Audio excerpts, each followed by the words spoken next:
Hi, Paul. Good to see you.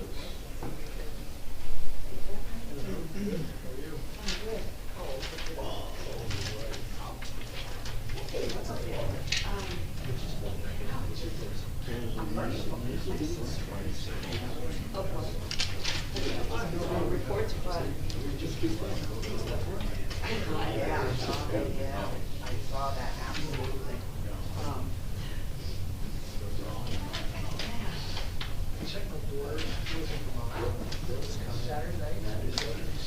That's not coming? Yes, that's the next one. Go up to the, Did you happen to notice the lights not lit? All the time. Yeah, it's like the whole block in front of, right, just one day, yeah, right, like, we're crossing the street. Great. We sent out an email.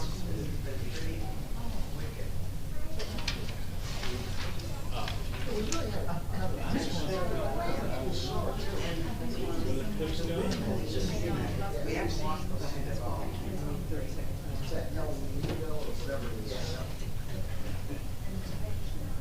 Well, I went to the high school, that was like, we went on a skate.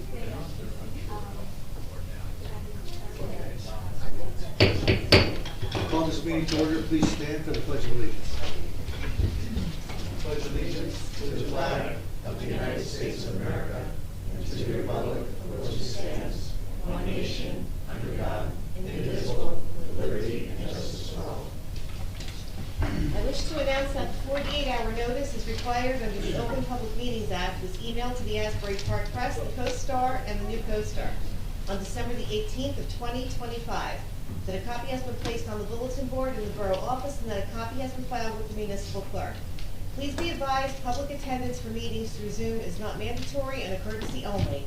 If for any reason Zoom fails or is disconnected, the in-person meeting will continue without interruption and action can and will be taken providing there is an in-person quorum. Ms. DeNoble? Here. Ms. Greenblatt? Here. Mr. Carr? Here. Mr. Nowicki, excused. Mayor Kubatowski. Here. Good evening, ladies and gentlemen, folks on Zoom. Welcome to our first 5:30 p.m. start time meeting, possibly ever, I'm not sure, but certainly over the past 6 years that I've been around. So we'll, as we mentioned in earlier council meetings, we're going to give this a shot and see how it works for our residents, for our council members, for our employees, but in any event, hopefully it gets us all out every council meeting a little earlier than historically.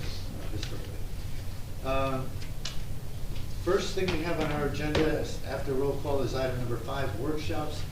And we've asked our own Lauren Saracine to make a workshop presentation, not only to the council, but to our residents about an idea she is spearheading, really on behalf of the borough and perhaps on behalf of the elementary school. So Lauren, can I turn it over to you?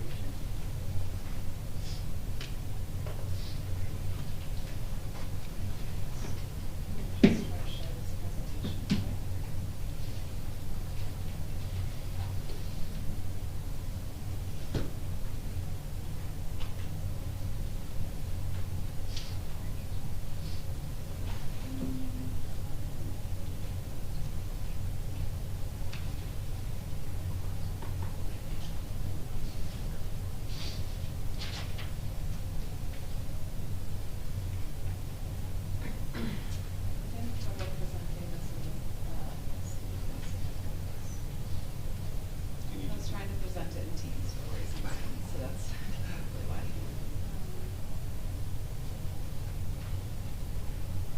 Do I have a presentation? Oh, you need to be made a I think I need to be made a presenter, if that's possible.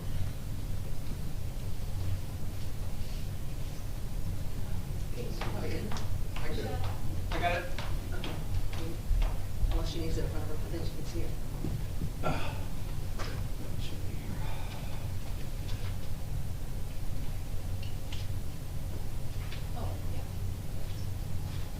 yeah. Yeah.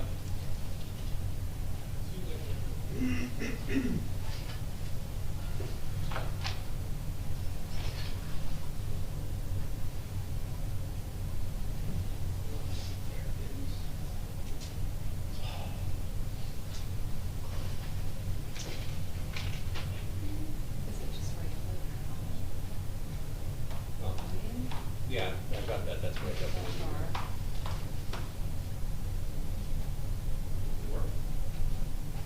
Okay, wow. If it's not there, under share. Okay, you have to plug that into here. Yeah. And then give it up on there and share it with them. You and can then- do it through the share. Yeah. We've never done it that way before. Okay, I thought that's. Sorry. Try the up Asked arrow me to to do, the but- right of share. You can do both. You choose All participants. There you go. Okay, hold on, Michelle. Hold on.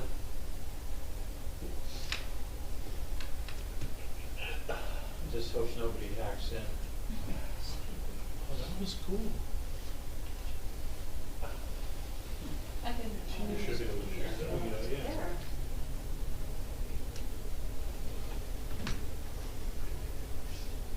You should be able to share now. There. Try it out.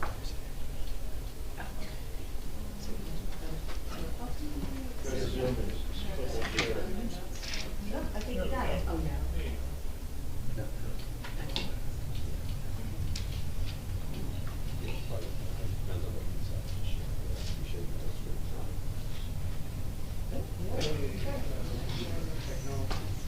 I just want to show this. I think I can share it. Yeah.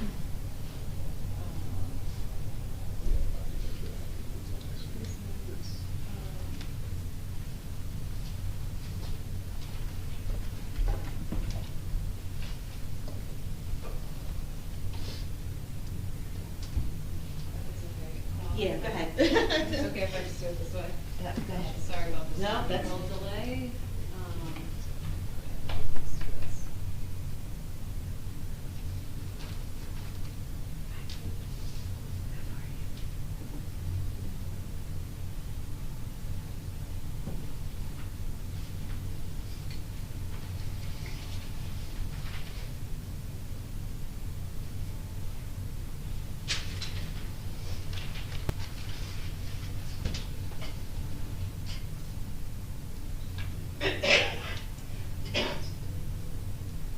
Okay, so we'll just-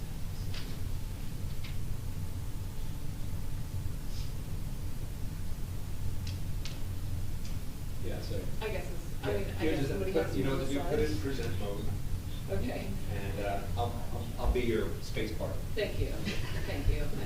Thanks, Dutch. Go ahead. Okay, Just be. thank you. Okay. Thanks for your patience, everyone. Okay, so, thank you, first of all, for the opportunity, the invite to come, speak on this project idea. I've been a resident of Bradley Beach for 9 years, and like many people in this area, I walk and bike, as a primary source of transportation throughout this town and our adjacent shore towns. So, that is really the root of how I ended up with this project. I started investigating some different ways that this town could elevate the pedestrian experience while also energizing the community.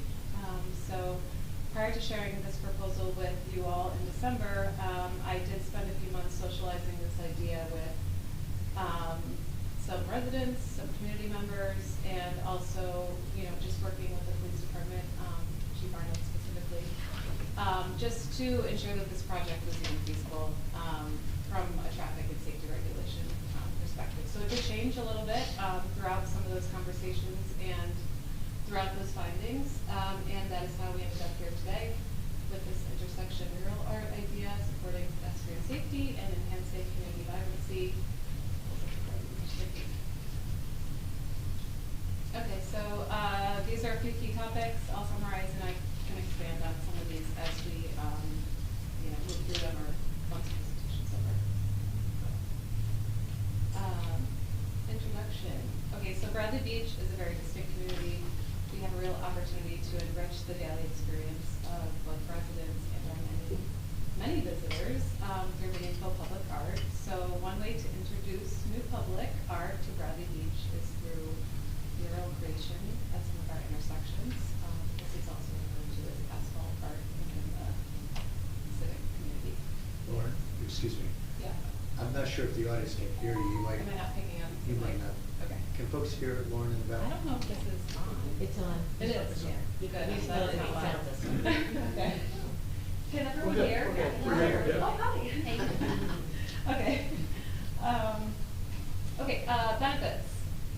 What are the benefits of implementing intersection mural art? Safety, I referenced the asphalt art study published in 2022. And that confirms this practice provides traffic calming measures, improved driver awareness, and promotes safer driving in pedestrian zones, essentially increase safety for both driver and pedestrian. Community benefits, this is a pretty low overhead strategy that can have a significant impact on community unity, pride, and energy. And the root of my motivation why I'm here tonight is that public art is engaging, it's memorable, and it's fun, right? So I think that's really why I'm here. I think it'd be a really fun community project. I think it's something that we could have reach out to a lot of different groups and also, bring that back into the community. Okay, areas of focus, which I'm sure is a strong interest for this topic. I have 2 locations that I personally identified. I see opportunity for mural art to benefit these locations based on what I experience with my frequency traveling up and down County Avenue specifically.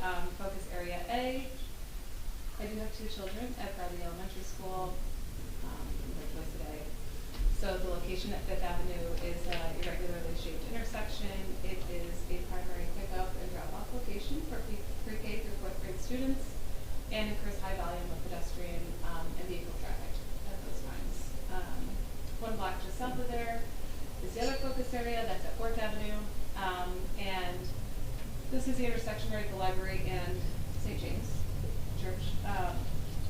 The public library is also the school's library resource, which I don't think everyone realizes, but this means that it's regularly visited by school classes during the day, so they take walking trips from the school to the library. And additionally, the library has extensive programming, which is amazing, and often occurs in afternoons after school and is targeted to school population. So there's quite a bit of after-school traffic that's traveling from the school to the library regularly. And these are just some zoomed in versions for those of you who want another angle. But so looking north, this is right by the school playground, Fifth Avenue. The original idea was to target Brindley. That through some of my feasibility study, we realized with being a county road, we were not able to alter that area. We didn't have as much leeway in being able to create some creative spaces there. So brought that idea down to this, which is also a very heavily trafficked intersection. It's also a very strange intersection because of the way it's laid out. So this actually gives a nice size canvas for us to put some artwork down on as well. And next slide. And just another 4th Avenue. So this is the library.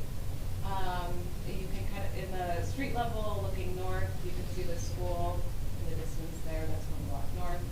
So same thing. We have, a really nice, intersection here to add some artwork to. So through the process of thinking about this project and socializing it and talking to many of the people that I thought would be interested and engaged and frankly resourceful for this, we've come up with this group of people. I started my conversation on this project idea with Dr. Heidelberg, principal and superintendent at Bradley Beach Elementary, who was very excited. He was actually the initial, he was the one who initially suggested also targeting the library intersection, and from there, I ended up reaching out to the chief of police here at Bradley just to, understand if we could do this project before I started roping in a whole bunch of resources and people's time. Through that, I then ended up speaking with Ashley Foglia at the library, and ultimately ended up also working with Ms. Jennifer Cephalo, who is the Bradley Beach art teacher, and Courtney Walston, who owns Seawall Architecture, as more of our subject matter experts in terms other key participants, there's a lot of different directions I foresee this project moving. I would really like to collaborate with other populations within the community, if we could get students involved in terms of inspiration, community members, resources within the library and school specifically as it's targeting those intersections. It would be great to generate some of the art inspiration from those populations. And one thing I wanted to just make sure that we highlighted in this proposal is our our school art teacher, Bradley art teacher for 20 years, Mr. Zeppo, she's right here in the back row. So I wanted to highlight her as a primary member of this project specifically. Not only is she involved in the community and with our student population, but she has a strong connection with public art and contributing to various projects in Asbury throughout See Here Now and the Wooden Walls project. And I put some of her accomplishments up on here, but her resume is extensive and active, and I think we could really leverage a lot of her talent and her connections to the artistic community to ensure that this project not only was done, but was done efficiently and with the best talent she could access. And budget and funding. So at this time, there isn't a fully baked budget ready to roll. I came up with this idea, and I really had no concept of how much it would cost or what funding would be available to this project, either from the town or the resources. But I knew that I was committed to investigating grants, community fundraising, donations to support this project. My hope is that the town would be interested in financially supporting some of this work. However, if that's not the case, I would want to investigate other means to move this forward for what it is and not have it be stalled or halted because of money. I think that's a resource that we could figure out one way or another. So that's where we're at with the budget. And I've also been working with Mr. Zeppo as well to understand, what in terms of resources, ways to leverage some of the municipalities have relationships with paint suppliers and can get those for discounted prices. So these would be ways that we could make the budget, stretch. And then in conclusion, what I've already talked about here, but by investigating and artistically enhanced intersections, we can protect our citizens, enhance the walkability of our neighborhood, foster a creative, more unified community. And that's it. Thank you. Thank you. The council a chance to ask a few questions, then we'll open up to the audience. And before I even ask the council, I was going to, Chief, put you on the spot a little to comment. Sure. When Lauren first approached me, I love the idea. I think it's great for the school. I think it does provide a nice safety aspect there. On behalf of the town, I just wanted to look into liability issues. I talked to the engineer, our town's attorney, so on and so forth. Red Bank has done a little bit of this pavement artwork in their jurisdiction, so I reached out to the police department there. It seems like, and I spoke to Lauren, as long as it doesn't impede on any traffic control devices, and when I say traffic control devices, I don't mean like traffic lights. That does include crosswalks, signage, any pavement markings that are controlling traffic. So as long as it doesn't impede on that, it should be fine. And I think it does, like I said, add to visibility, could increase safety, especially with kids around the school there. So I love the idea. And then, if it's approved, then we'll talk about, distances from some of those traffic control devices. But other than that, I like the idea. All right, thank you, Chief. Let's open up to questions from the council. I have a couple questions. First of all, thank you so much for your presentation. I worked with Jen before. I was also an art major, so this is right up my alley. I do have a few questions as far as maintaining it. How would it be maintained, and who would do that? So that is one of the one of the items that would go into the budget and funding. So, yeah, long-term, maintenance is something that if the project were to move forward, that would become part of the budget extension.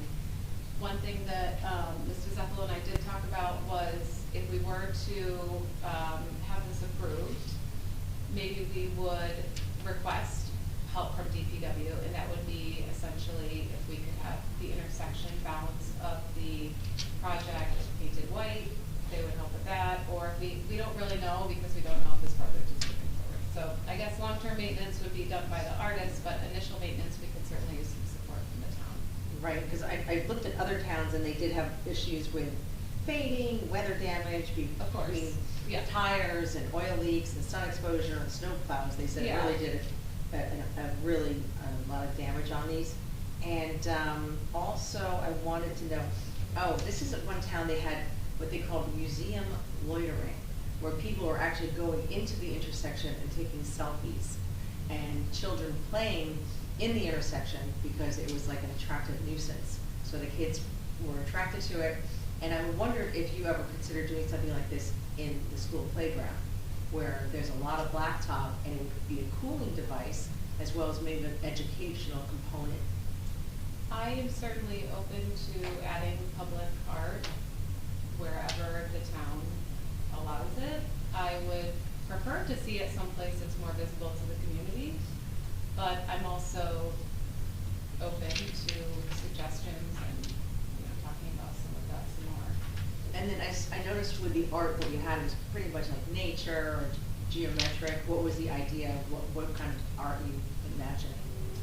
Well, that is another conversation that we were talking about. I thought it would be nice if both the school population, the library, and our community had some input on the artwork, somewhat like some kind of like think tank or workshopping moment where perhaps there was opportunity for the community to generate things like, what colors do you think of? What are some words that you think of? What do you think of when you think of our community? And then, leveraging those key pieces or criteria into a piece of artwork. So generating the inspiration from, the groups that, are participating in that. Okay, and I have a question actually for the chief. I noticed in those pictures that the lines are just lines for the crosswalks, and I know sometimes we hatched out crosswalks. We are, so as you know, they had that big project on Fifth Avenue, which they're still not totally complete. They still have to do the pavement work, so they will be hatched, Okay. like a ladder crosswalk. Yes. It will be like that when they come back in the spring to do some of the pavement. We talked about that already. Okay, good. But that's another issue like you brought up about snow plowing, wheels, so on and so forth.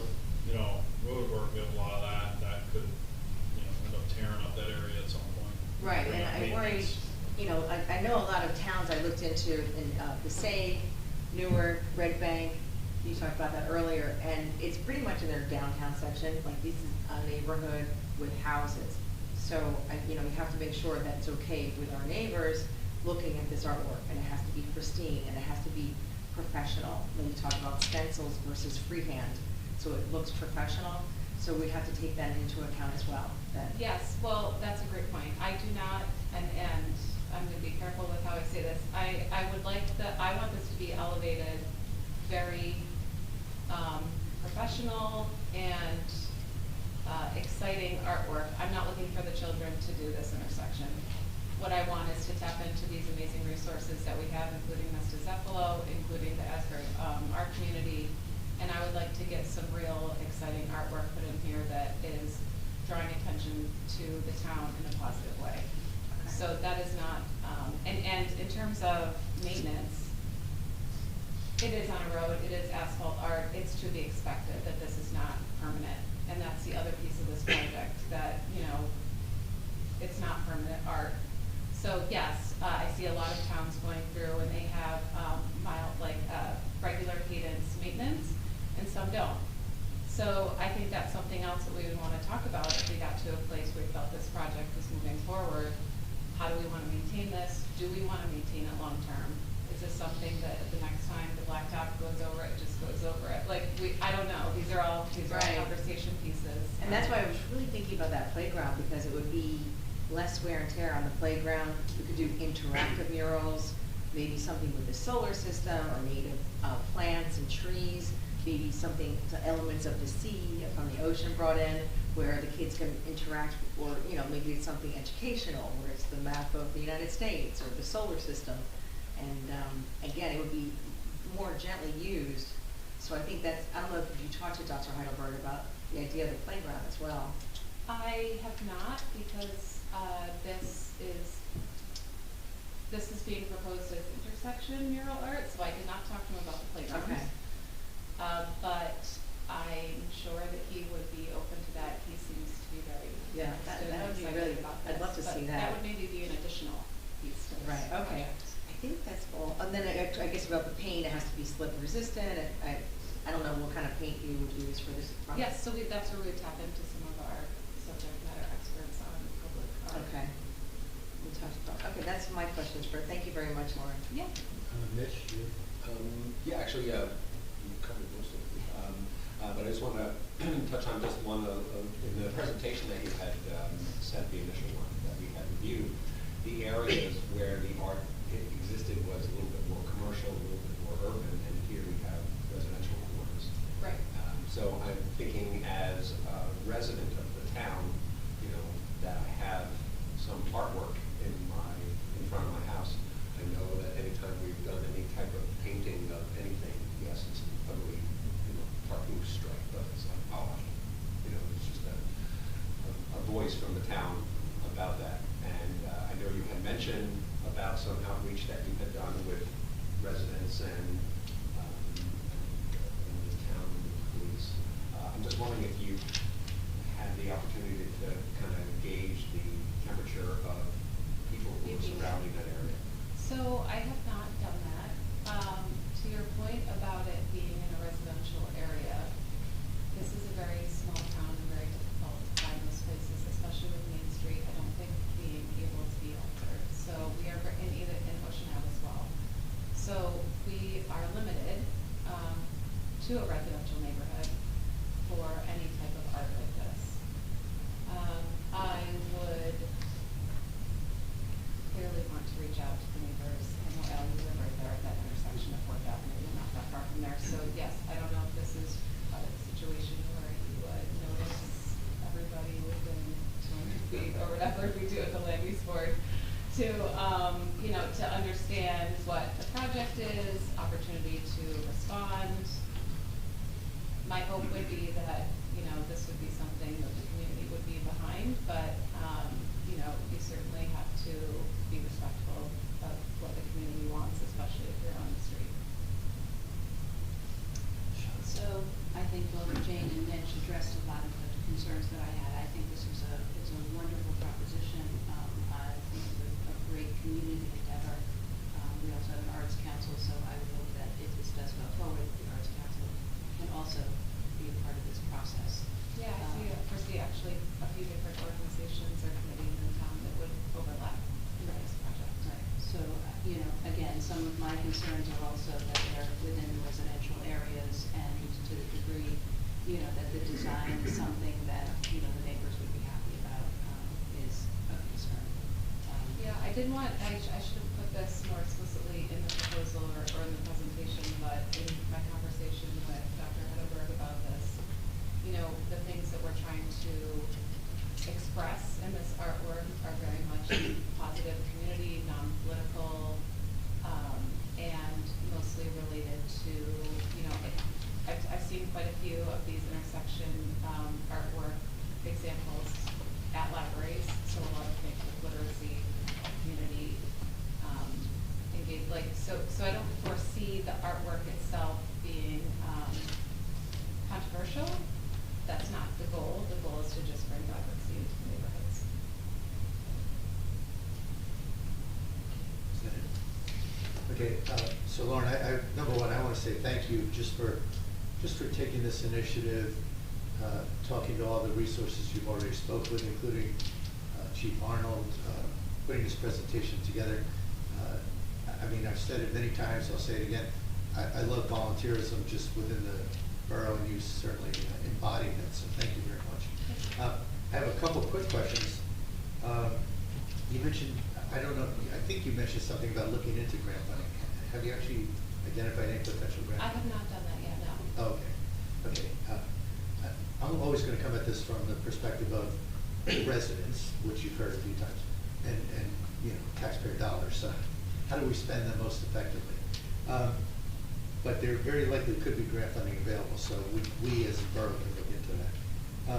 I was struck by, in the presentation and some of the materials you shared with me earlier, is the size. Some of these are very large murals and paintings. Would we have some flexibility, do you think, to maybe, I'll say, ease into this with, you know, not taking up an entire intersection, but maybe, you know, I don't know, just something smaller than some of the. Like Red Bank where it bumps out a little bit.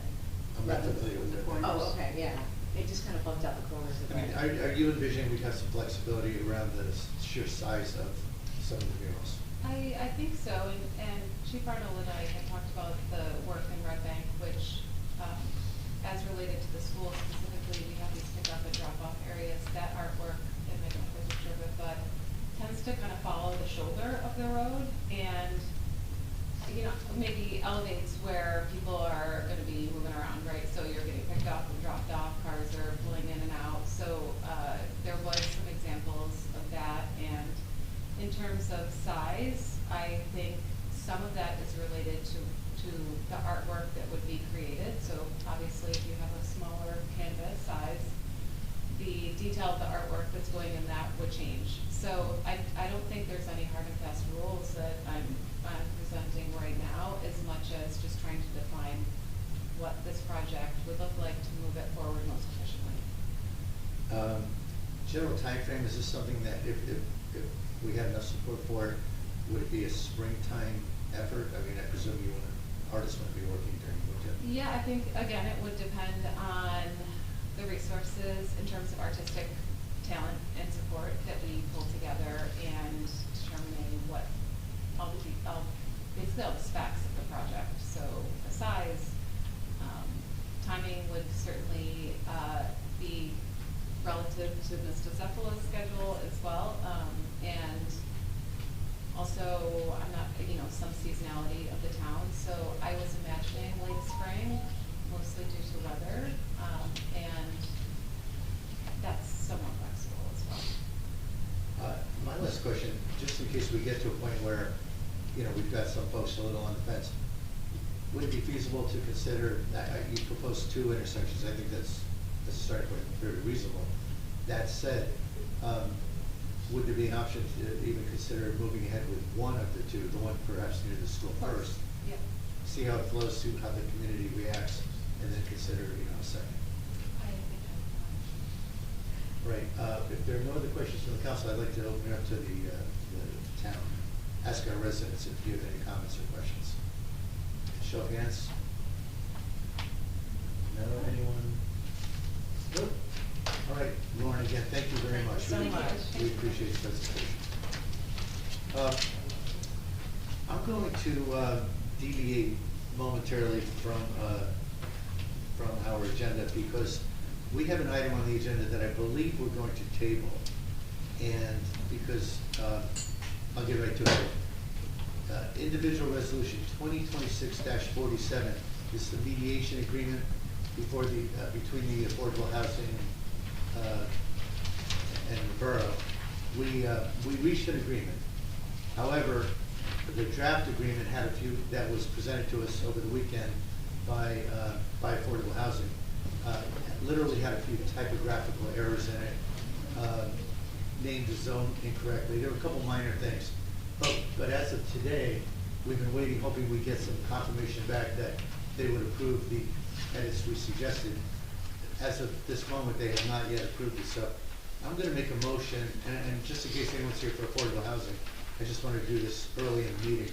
But I'm going to make a motion that we table individual resolution 2026-47, which was the mediation agreement between affordable housing and the Borough of Bradley Beach. Because again, we're waiting on final confirmation that our edits are okay. Ms. DeNoble? Yes. Ms. Greenblatt? Yes. Mr. Carr? Yes. Mr. Nowicki excused, Mayor Gubitosi? Yes. Okay, so if anyone's here only for affordable housing, I just wanted to get that out of the way, thank you. Item 6 on the agenda is presentations and bids. Is Rona Parker's not here? I don't see her. All right, we do have a presentation from Ms. Parker, who spent a number of years valiantly serving as volunteer on our environmental commission. And Erica, I think you've got. Yes, I have a certificate of appreciation for Ms.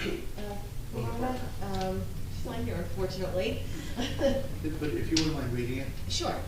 Okay, so certificate of appreciation, Borough of Bradley Beach, New Jersey, Rona Parker. The mayor and council recognizes the dedication and long hours of hard work that Rona Parker devoted to the Environmental Commission of the Borough of Bradley Beach. This conscientious volunteer spirit provided tremendous support to our town and to our residents and will always be appreciated. Awarded January 20th of 2026. Thank you, and our collective thank you to Rona, who many of us know as a friend and neighbor, but served many, many years on the Environmental Commission, so thank you to Rona Parker. Item 7 on the agenda is approval of minutes. I will make a motion to approve the January 1st, 2026 council reorganization meeting minutes. Second. Mr. Noble? Yes. Ms. Greenblatt? Yes. Mr. Park? Yes. Mr. Nowicki, excuse Mayor Gubitosi. Yes. Item 8, public comments or questions pertaining to anything on the 1/20/26, i.e. today's agenda. Any items on the agenda only? Any comments or questions? Mr. Quinn. Thomas J. Cohen, 612 Third Avenue. I just had a question about, let's see, 2026-39, governing body certification of 2024 annual audit. So is that audit in, Mr. Mayor? It is in, it's been distributed to the council. We needed to vote tonight on that resolution to affirm that we have reviewed the audit comments. And once we do that, it will be posted for the public to review. So could we expect that tomorrow on the website? Erica, how quickly can we get that? Do you know? Well, I have to still post it in the newspaper, the summary in the newspaper also. I mean, I don't know, whatever you wanted up there. Yeah, as soon as possible, whatever is, convenient for the clerk, but it'll be done very quickly. Right, okay, that'll be the full report with recommendations. I believe we have an electronic version of it. Mhm. Yeah. And I'll have recommendations and, okay. There were roughly, I want to say 8 There were recommendations. 8 recommendations. 7 of them were repeated from the year before. This is the 2024 audit. Yes. Repeating comments that existed in the 23 audits. That was when Mr. Gartz was the CFO. 24. Great, okay, look forward to it, thank you, Mayor. Thank you. Other comments or questions? Okay. Seeing none, we'll move to item 9 on the agenda, which are a series of ordinance introductions. First on the list is 2026-2, which is an ordinance amending Chapter 6D, Land Use Procedures of the Borough's Revised General Ordinances to acknowledge the Class 1 designee on the Borough's Land Use Board pursuant to New Jersey Municipal Land Use Law. Again, for introductions, there will be no open public comment, but we'll try to give brief explanations of each, and then when we vote to adopt, we will open up to public comment. But for this particular ordinance, very minor wording, we always say Class 1 is the mayor. In New Jersey land use law, you're also allowed to, the mayor is allowed to have a designee. We're following actual land use law as we speak, in that I've already designated Mitch Carp to be my designee. But we're told we really should add it to our ordinance. So we're adding language that says, Class 1 is the mayor, and then we're adding, or mayor's designee. And that's really the extent of this. Any comments or questions? All right, I'll make a motion, we introduce ordinance 2026-2. Second. Mr. Noble? Yes. Ms. Greenblatt? Yes. Mr. Park? Yes. Mr. Nowicki, excused. Mayor Gubitosi. Yes. Okay, 2026-3 is actually ordinance amendments that have been presented to the council by the Environmental Commission. They have asked the council to consider an ordinance amendment that basically will provide greater clarity in their bylaws for the management of members and in particular, how their chair is appointed, and what else, I'm trying to remember how. And it takes. Secretary. Yep, secretary and absentees of disciplining members or recommending members for removal. So any questions or comments on this for the council? All right, I'll make a motion that we approve the introduction of ordinance 2026-3. Ms. DeNoble? Yes. Ms. Greenblatt? Yes. Mr. Carr? Yes. Mr. Nowicki excused, Mayor Gubitosi? Yes. 2026-4 is an ordinance creating a third-party payroll disbursement process for Chapter 78 under personnel policies of the borough's revised general ordinances. This is purely an administrative ordinance that was requested of this council by our QPA and our CFO. This is something required by law, we don't have it. And I believe it's also one of the recommendations in the budget report. I think it's checking a couple of boxes. Very good. Any other comments or questions? I'll make a motion that we approve the introduction of 2026-4. Second. Ms. DeNoble? Yes. Ms. Greenblatt? Yes. Mr. Carr? Yes. Mr. Nowicki excused, Mayor Gubitosi? Yes. Okay, 2026-5, we're going to take a couple minutes to discuss this one. But this is an ordinance amendment to Chapter 9, Traffic of the borough's revised general ordinances to revise regulations pertaining to special parking permits.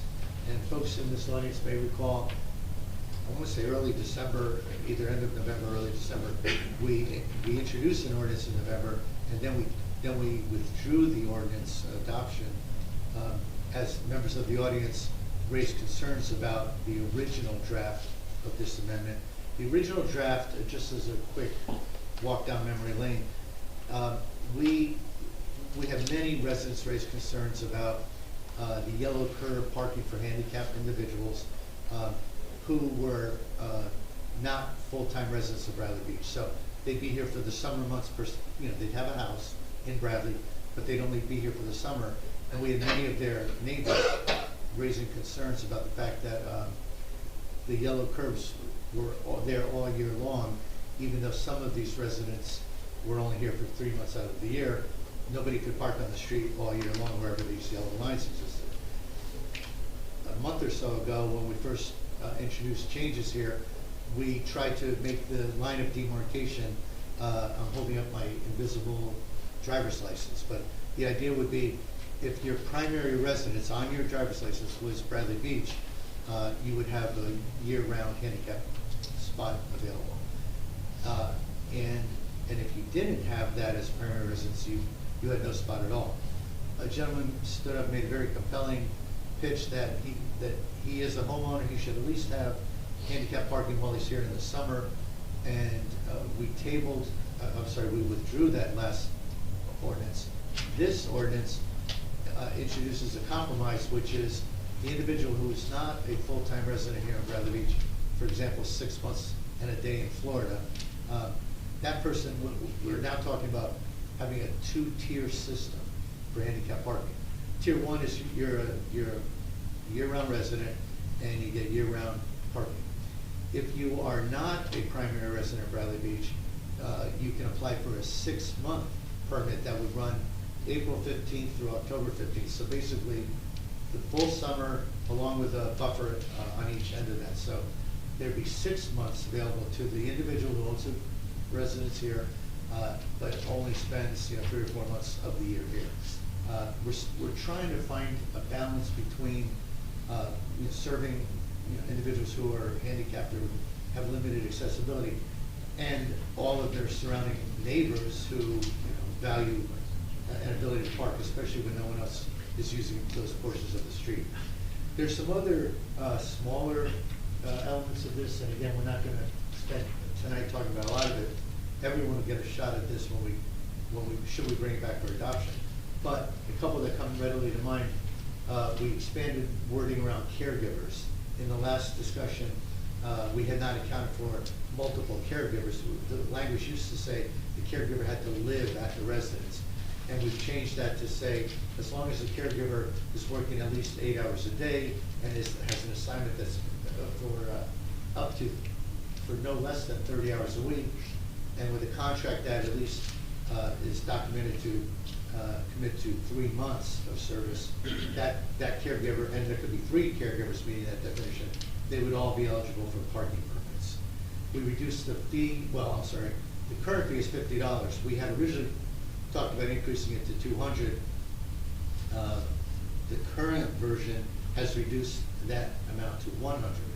So we would be moving our fees from $50 to $100 as one other element of the new resolution, of the new ordinance. And then, Council, any other The comments? attestation. Oh, another, I think, important piece of this, and this was included in the last version as well.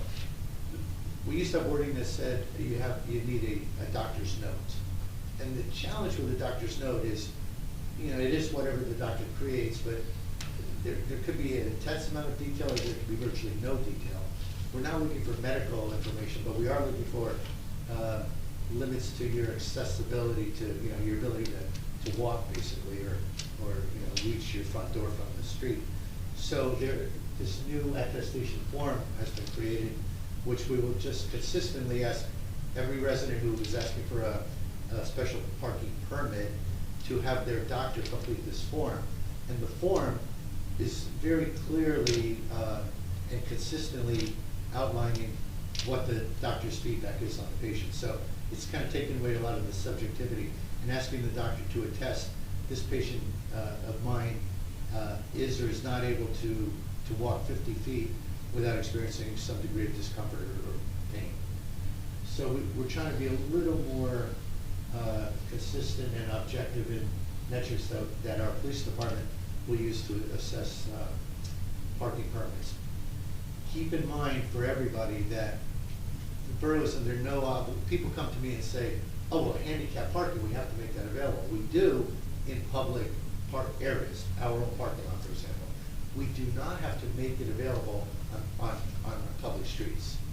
And the reason I say that is because this is something we are doing as a courtesy. We're making it available to our residents who have handicaps, who have limitations in access, but we want to do it in a way that we're efficiently utilizing very limited public street space in a town that has very limited parking already. So we think, I'm speaking for myself, but I think what we're about to vote on is representing a compromise and trying to serve our residents as best we can, our handicapped residents in particular, as well as residents who would like to be able to utilize that space in other times of the year.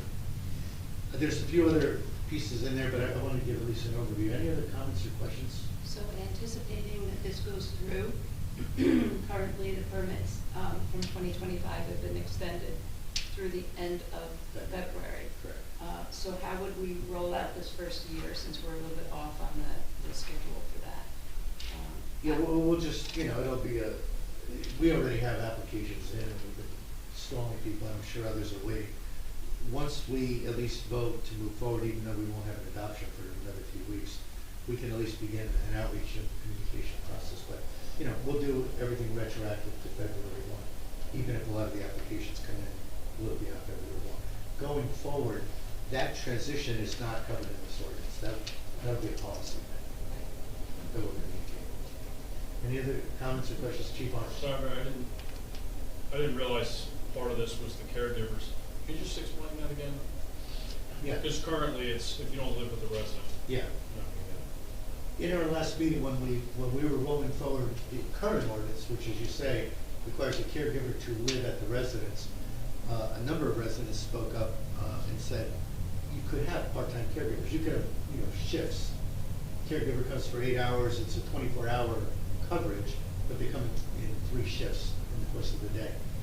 And while we don't think that happens often, in fact, it may not happen much at all, we wanted to make sure that we provided the opportunity to have shifts in caregivers, that no one had to necessarily live at the residence. So we changed that one provision.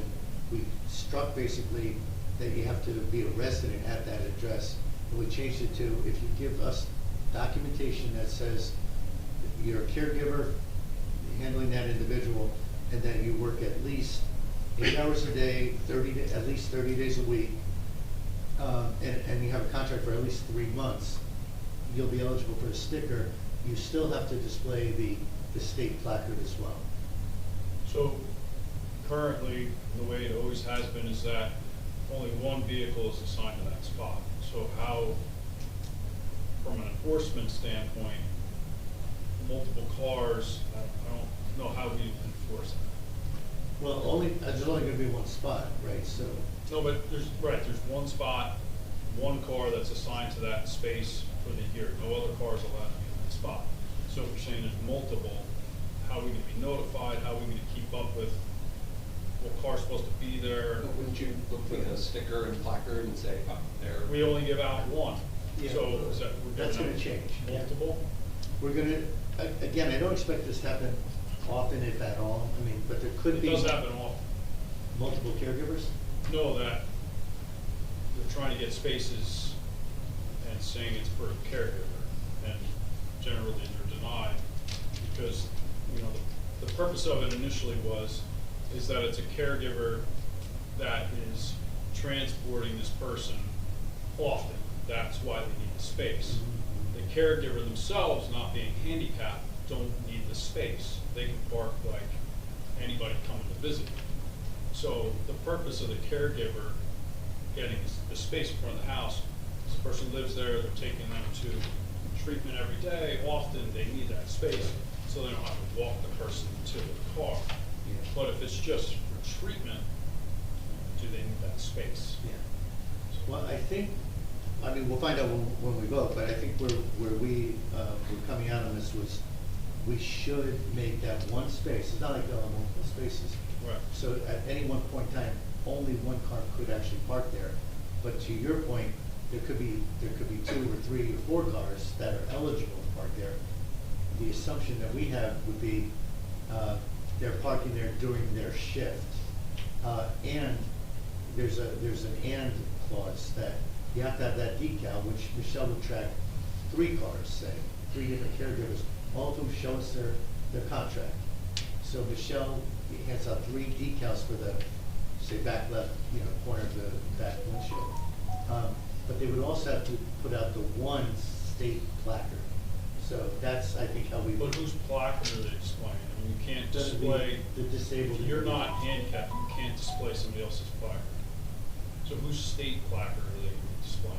Okay. If they're not handicapped. Okay, what the wording says in this introduction, and we can change it, that's why we're having this conversation, is that the individual's, handicapped individual's placard would be displayed while that car was parked there. The idea was so that you could monitor, but are you saying they I can't do mean, that there? you know what, if it's not if you're not handicapped, you yourself, you're just parking the car there, you shouldn't be using somebody else's handicap state placard. That's illegal. So I don't see what they'd be able If I to. may. So I think this is more for Display. somebody that's like, say, 90 years old, they no longer drive, Right. right? But they have a professional caretaker come in and stay with them for 8 hours a day, and then another one comes in and stays for another 8 hours. So I don't think we have that many certain situations that people Right. have these kind of in-home caretakers. Right. It's so the people that are getting taken care of probably don't have a placard because they're not Right. driving. Right. Okay, so this is for a professional home care specialist. Right. It's not for someone to pick them up or deliver food. It's for someone that really has someone living or working there for 8 hours. I don't know how many applications you have like that. Right. So we might have to take out the state placard display. Especially if there's not one available, yes.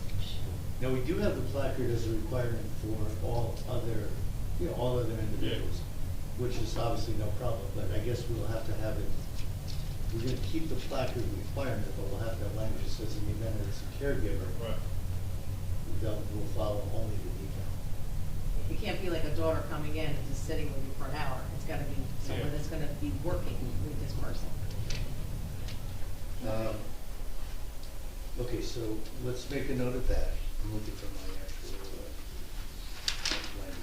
But other comments or questions from the council? I have two just small changes, and I don't know if the changes can be made as this document is tonight. Yeah, well, depending on what they are. Right, I think I had mentioned them to you before, and it was just kind of to clean up any ambiguities. So on page 4 of the document, under administrative requirements, number 2, all applicants will be reviewed during the month of January. I would strike during the month of January. It doesn't change the meaning. All applicants will be reviewed by the police department, and permits will be issued by the chief of police for a January 1st effective date. Eligibility requirements are satisfied. So my recommendation to strike during the month of January. And then there was a Rather than, second one. before you say page 4, what number was it, just so we can? It's number 2, under V, administrative requirements. Strike during the month of January. Right. Everybody see that and Yes. Yeah. comfortable with Bill, that? you finding it yet? Okay. That was Who else one, here? and then the other one was, number 9, which reads, only one car can be designated to park in the designated parking space. I would eliminate that item if, there are multiple caregivers and multiple stickers are provided. I'm in a meeting. I think I'm trying to compare that to what Everything Chief was okay? just saying. So Chief, let's say there are 3 caregivers and we're not gonna have a placard, but we are gonna have 3 separate decals. What Councilwoman Greenblatt is saying is we could strike the statement that says only one car can be designated to park in the designated parking place, because in theory, we could have 3. Unless it's a caregiver. Right, that's what I mean, maybe, is there a way to word it where it is one car, but in a circumstance Unless where it's it's a caregiver. caregivers? Yes, a full-time caretaker. No, unless it's not a full-time, unless it's a caregiver. Yeah, unless it's a full-time But caretaker. not full-time, could be 8 hours a day. Well, 8 hours is pretty 30 full-time. hours. Yeah. I'm just saying. Okay, so only one car can be designated to park in the designated parking space.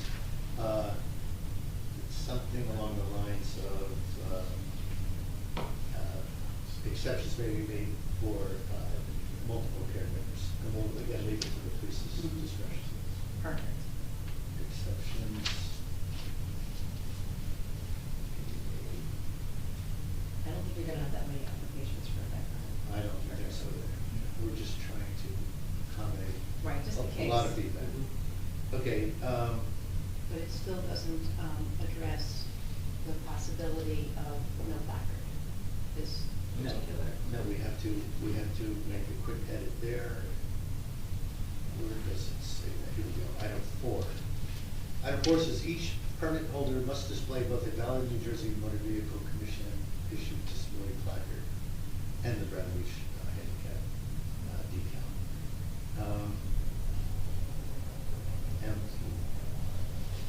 Okay, so item 4 under B. Actually, we also had. Or it could just be with the exception of those that are designated as caregivers. Yeah. Who will only need to put the sticker. And then you would have that vehicle registered. Do you look for the sticker and it's, you've done? Yeah. Would you I mean, start matching up sometimes- license plates? Sometimes it's hidden. I mean, most of your cars nowadays are coming out with their windows taken. It's just factory, so You can't sometimes see it. it's difficult to see, so we might have to look at it. Okay. All right, how about this wording? Under item 3, I guess it's A3, the applicant must possess a valid New Jersey Motor Vehicle Commission, I've got 2 edits in here. A valid New Jersey Motor Vehicle Commission issued disability placard or wheelchair symbol license plate under this reference. I had already scratched in, or equivalent from another state, because the chief tells me that there could be New York State licenses. And then continue with the possible exception of multiple caregivers. Is that close? Yeah. Jean?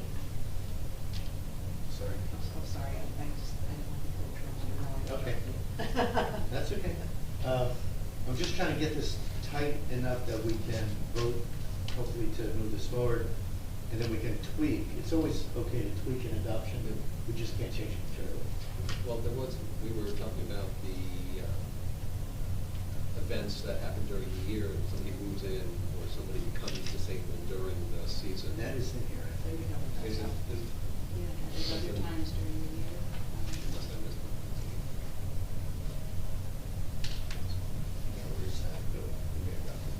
We could put that in.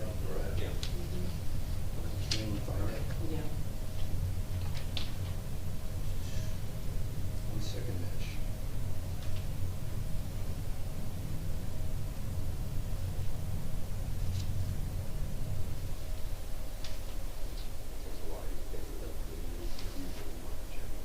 I know that is in here, but I don't see it. You finding it? Yeah, looking up the Williams version. Off-calendar year special parking permit applications under the administrative requirements number 3. B3, yeah. So Mitch, it reads, off-calendar year special parking permit applications will be considered by the police department if accessibility conditions change substantially after January 1st. Right? Mhm. So I think that covers the edits. I'm going to recite these, Erica, and then I'll give them to you after the meeting. But I'm gonna make a motion. You okay with this? Yeah, I'm gonna just make a motion. Make sure you get them to the I attorney will. too. I'm gonna make a motion that we make edits to the current draft amendment. Beginning with, which one are we beginning with? Okay, B2, we will strike the wording during the month of January. On B9, we will add to the end of that sentence, it reads, only one car can be designated to park in the designated parking space. We'll add, comma, exceptions may be made for multiple caregivers. And then for A3, we will say, it already says the applicant must possess a valid New Jersey Motor Vehicle Commission issued disability placard or wheelchair symbol license plate under PL 1949, comma, C.280. And then it will continue with a parenthetical or equivalent from another state, close parens, comma, with the possible exception of multiple caregivers. So I'll make a motion that we include those 3 edits. Second. Mr. Noble? Yes. Ms. Greenblatt? Yes. Mr. Carp? Yes. Mr. Nowicki excused. Mayor Gubatosi? Yes, thank you for working through all that, council. Now I will make a motion that we approve ordinance 2026-5 with the inclusion of those 3 amendments. Second. Mr. Noble? Yes. Ms. Greenblatt? Yes. Mr. Carp? Yes. Mr. Nowicki excused. Mayor Gubatosi? Yes. Ordinance 2026-1, an ordinance amending and supplementing the Borough Code of the Borough of Bradley Beach, Chapter 450, entitled Zoning, to establish a new zone entitled Affordable Housing 4, which is AH-4 zone. First of all, any comments or questions from the council? Thank you so much for all the work on this. Yeah, I'm gonna make a comment, then I'm gonna open it up to the public for public comment. Just as a reminder to everybody, we introduced this ordinance at our last meeting, and then it had to be reviewed and approved for consistency by the land use board. The purpose of this is to establish one of what will ultimately be 5 overlay zones that will align broadly with the settlement we've reached with affordable housing.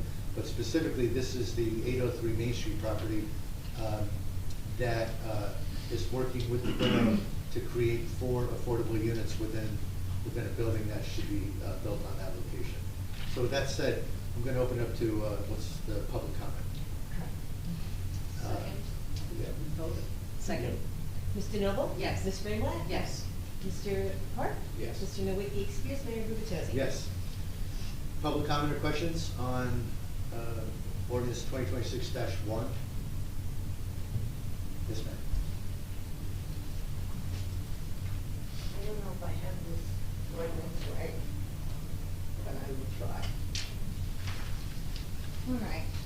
Is this they want the 4 stories, you want 4 stories for this ordinance? Or is this are we voting on so we can have more traffic, or what are we voting on here? Yeah, this is, we're creating an overlay zone. There's an ordinance that exists already that does allow 4 stories, on the west side of Main Street. Oh, does that just apply on the whole Main Street itself? On the west side. Just on the west side? Currently, current ordinances exist that allow. So they can go 4 up? Correct. From, say, what avenue down, what does the west side consist of? Well, From my if view. you're going up and down Main Street, Yeah. the Borough Hall is on the west side, where anything Okay. on the side where the railroad tracks Gotcha, are. right. So anything on that side can go up 4 stories? It can, it's gotta have On parking the on the whole first Main floor. Street? Correct, that exists already. We're not voting on that tonight. We're designating a certain area, happens to be 803 Main, to be deemed a particular overlay zone to make it more aligned with affordable housing objectives. And how many, so you're gonna go 4 stories, how many are gonna be affordable housing in that I have unit? 4 units. 4 units. 4 units, and how many are there gonna be? How many are they gonna build? 26 or So she doesn't know how 24. many buildings are we gonna build on the west side? How many buildings? Oh, I'm sorry. They're building a 4-story building, and 4 units are gonna go to the unaffordable. Yes. And how many how many units are in the whole building? 24 total. 24, so 20. So we're gonna have 20 people, 20 families in there, 24. but 24, right. And where are they gonna park? So Ms. Leahy, you need to understand this, well, you're asking questions about something that's already been approved So- years ago. Oh, all right. So they're gonna park, they have first floor parking under the building, Oh, okay. but it's already been approved. Oh, so why are we here then? Well, because we're modifying that approval just to make sure we align with our affordable housing goals. Up until this point, the developer had not officially agreed to provide us with 4 affordable units. And as part of this thing we're voting on tonight, he's going to give us 4 units. We're going to allow him to build a few more units where there would have been commercial. But it has nothing to do with the height of the building, or, or the. Did the town ever do a traffic I mean, how much more traffic we're gonna have? This was all voted It's on all years approved. ago by the, Done deal. well, yeah, I mean, unfortunately, I guess. Okay, all right. It was handled by the So, planning board. so we're here to say what? That it's okay for him to do this? That he can, I don't. We're gonna add affordable housing units to this building. That's what we're voting on tonight. Oh, that was never in there, in the Right, deal? correct, Correct. yes, Gotcha, so now it's in. yes. If we didn't vote on this tonight, then we'd be at an impasse, though we wouldn't necessarily have an agreement to get affordable units, so we think it's a. But before when they apply, say, I'm gonna build on this, there's no law that says you've gotta have so much affordable building. There is. It- But there was a disagreement in terms of whether or not this developer was subject to that law or not. And this is how we're resolving that disagreement. So he gets his way in here. Okay. Well, no, we're getting We're affordable getting our units. way. We think it's a good thing for the borough. Yeah. The building that you're questioning is already in place. Within that building, we had 0 affordable units. Now, as a result of this agreement, we're going to get 4 affordable units, so we think it's a good thing. Right, but I guess my original thought is, but when they apply, I'm gonna build this, that there isn't a law that says you've gotta allow so many for affordable, housing. It was in a time frame where there was at least It was a question. So they didn't enforce it, or it wasn't applied. The borough tried to enforce it, the developer said they didn't agree with the borough, and we were at an impasse. And this is our settlement. That's kind of like I have a neighbor who has hedges way too high, and he refuses to take them down. So we have a code saying it has to be. Okay, thank you. Mr. Cohen? Sure, Thomas J. Cohen, 612 Footer Avenue. I'd like to clarify some things that were brought up by the previous speaker. This was originally approved for 48 feet, 4 stories, when Gary Engelstad was the mayor. It was done specifically with Giamotto's in mind. That is a 48-foot building, 4 stories with parking underneath, which requires no parking variances. The original submission by this developer was for 18 units and no parking variance. He was supplying all the parking based on the residential site improvement standards, which is fantastic, and cheerleading. The ordinances were supposed to be administratively handled by Mayor Engelstad and Mayor Fox. They never were. That's really the question. It's a disservice of the administration of affordable housing in this community. Okay, I stood right here and said at those meetings, where are the affordable units? You should be giving us at least 3 at the time. Oh no, we don't have to do it. There's videotape. You can go back and watch it, listen to it. I do want to credit this developer because during round 3, he could have used builder's remedy to push for an even bigger building. Other towns are living through that now. In Belmar, with their redevelopment zones, builder's remedy is being used. In this case, builder's remedy is not being used. This is really a settlement. So there'll be 24 units. We'll be getting 4 affordable units, and Fair Share Housing acknowledges a 2-unit bonus for us, which helps us to get to our prospective need currently of 13 units in this round. We still have an unmet need, which we'll be working on through other zoning that you'll be approving. But I think this is a very reasonable settlement, but I do want the public to know one thing. In this settlement, if you'll notice, the parking requirement in this settlement is 1.5 spaces per unit. Okay?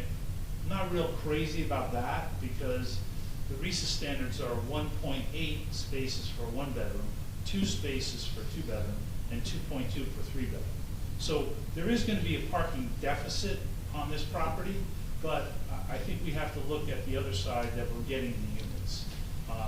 The malfeasance that took place over the administration of affordable housing in Bradley Beach over the last 10 years is what leads us to this. So I think it's a very reasonable settlement, but I want the public to be aware for any future projects, they should meet the residential site improvement standards for parking. Many buildings on Main Street were built prior to 1920. It was horse and buggy. Nobody even had a car. People couldn't afford a car. Now it's really an issue, but unless we hold the new developers to the residential site improvement standards, our deficit is going to get worse and worse. And our master plan specifically says we have parking issues in specific areas in Bradley Beach, and I think everyone acknowledges that. So in my mind, that's the only negative on this thing. I think it was done a consistency review by the land use board, which said it was consistent with the master plan, especially the affordable housing component. So I hope that answers any of the questions from any previous speaker, but that's how we got it. Thank you, Mayor. Thank you, Mr. Cohen. And you mentioned the 1.5 parking under this particular ordinance. But as you're well aware, I'll just mention this for the public's benefit, in the other 4 overlay zones, as far as we know, this is one of the things we're waiting final confirmation from affordable housing. But the draft that we've submitted back to them is saying we will comply with RESA standards, and we will have the 1.8 or the 2.0 for other developments. So with all that said, oh, I'm sorry. Yes, sir. I can't read the name. On Zoom, you can unmute yourself. Who is it, Jimmy? Yes, state your name and address, please. Thank you. I'm Drew Waters, not Gloria Waters, which might pop up in your Zoom. Hello, Mr. Waters. Just state your address as well, sir, and unmute yourself. Could you state your address, please? muted. You're muted. Try it again, unmute. Can you unmute yourself? Muted. There you go. Yes. Okay, I can hear you. Okay, am I good? Yes, I just need your address. Okay. I just want to go back State your really quickly address, to the sir. part. Can you state your Yeah, address, your please? address. Oh, I'm sorry. Drew Borders, 120 Cliff Avenue, Bradley Beach, New Jersey. Thank you. Property out there. I'm sorry, I thought there'd be discussion on parking a little bit, and I don't want to go back to that, but I just need to, I would just like to make sure that any reference to, and I know one of the items, 99 3.9, but there's also 98.3 that reference New Jersey as having a New Jersey placard or a New Jersey thing, and I saw you address one of those items. Mr. And by Ward. the way, I want to thank the council for reviewing this. I Mr. Ward. really do. I'm sorry, I don't know where you can see me. Unfortunately, this is not the time for us to have this conversation. We're opening it to the Okay. public. But at the end of the meeting, if you stay with us, you'll have a chance to make that comment. Right now. Okay, great. Okay? Yeah. Right now, we're Great, perfect. fielding comments or questions about this one ordinance. I thought I didn't realize there wasn't discussion about the parking, so I'll bag out and wait to the end. Okay, perfect, thank you. Thank you. Any other comments or questions? I see none.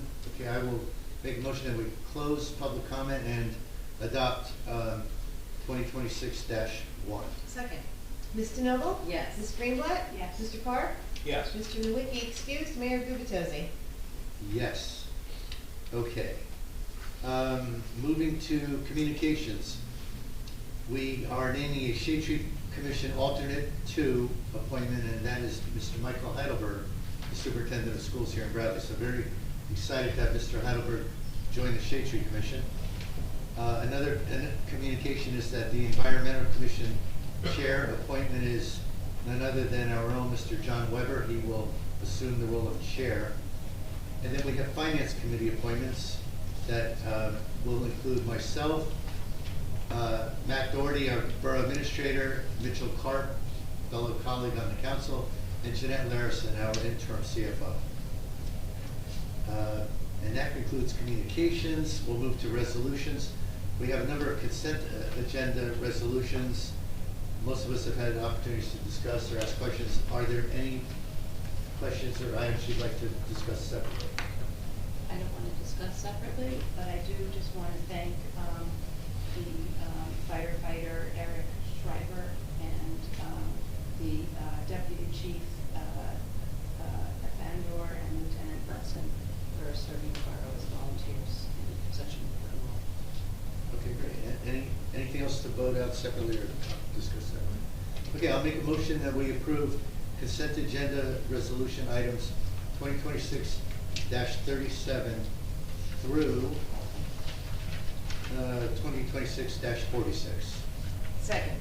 Ms. DeNoble? Yes. Ms. Greenblatt? Yes. Mr. Carr? Yes. Mr. Nowicki excused, Mayor Gubatosi. Yes. Individual resolutions, item 2026-47. This is mediation. Oh, okay, I already voted on this in the table, sorry. Okay. I did not cross it out. But item 2026-48, approval to apply for a $250,000 grant through the New Jersey Department of Human Services, which might be available to support our senior wellness program. Any comments or questions about this one? No. I mean, it'd be a huge opportunity for our seniors. All right, I'll make a motion that we approve 2026-48. Second. Ms. DeNoble? Yes. Ms. Greenblatt? Yes. Mr. Carr? Yes. Mr. Nowicki excused, Mayor Gubatosi. Yes. 2026-49, approval of an increase to summer camp fees. I believe our rec director, Courtney Pappas, has put forward an increase of 10% on our summer camp fees. Any comments or questions? I just want to include the fact that because we have a shared service with Neptune City, that Neptune City also is accepted into the program as a resident rates. Resident rates. Mhm. In other words, they too will get a 10% increase. Everyone gets 10%. All right, I'll make a motion that we approve 2026-49.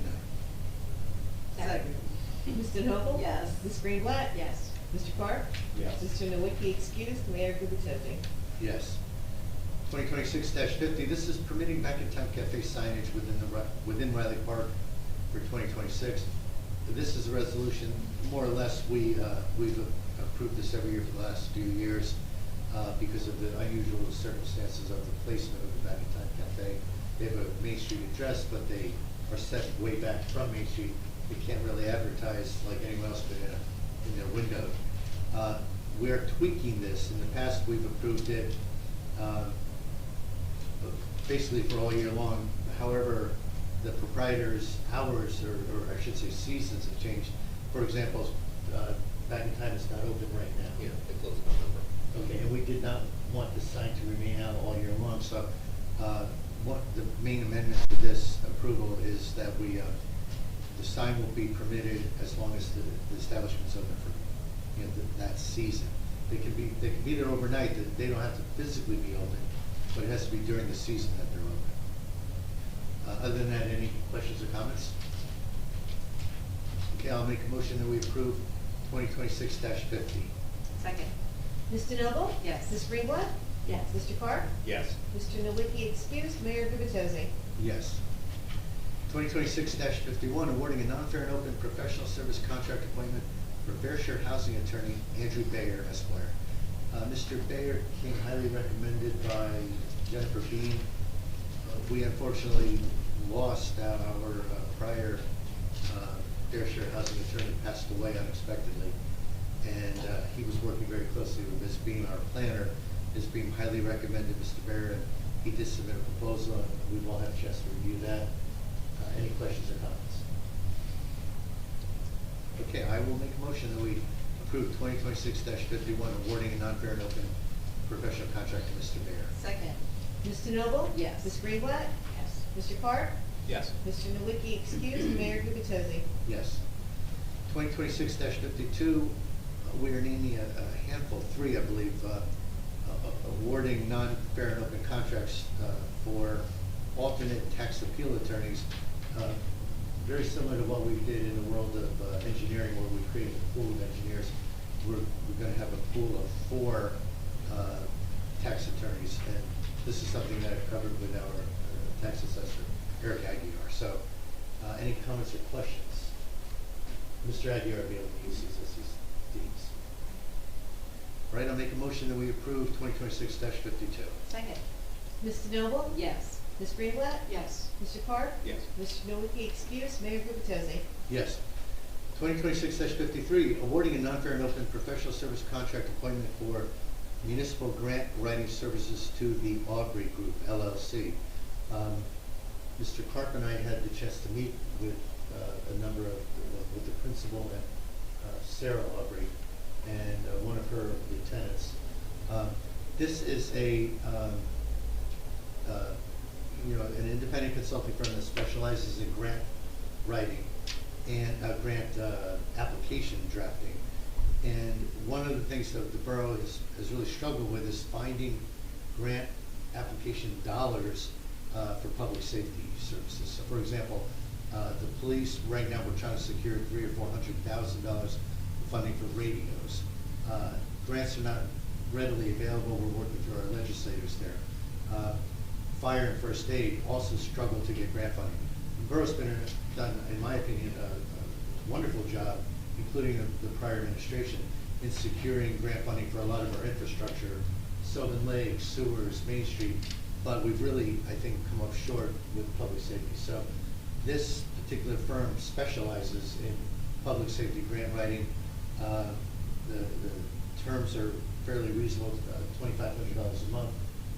That annualizes to $30,000, but just one significant grant will pay for itself many times over. So, any comments or questions? Yeah, I must say that I was incredibly impressed by their knowledge, the access to. So, I know that I've always wondered, how do you find out about the different grants that are out there? Well, that's their job.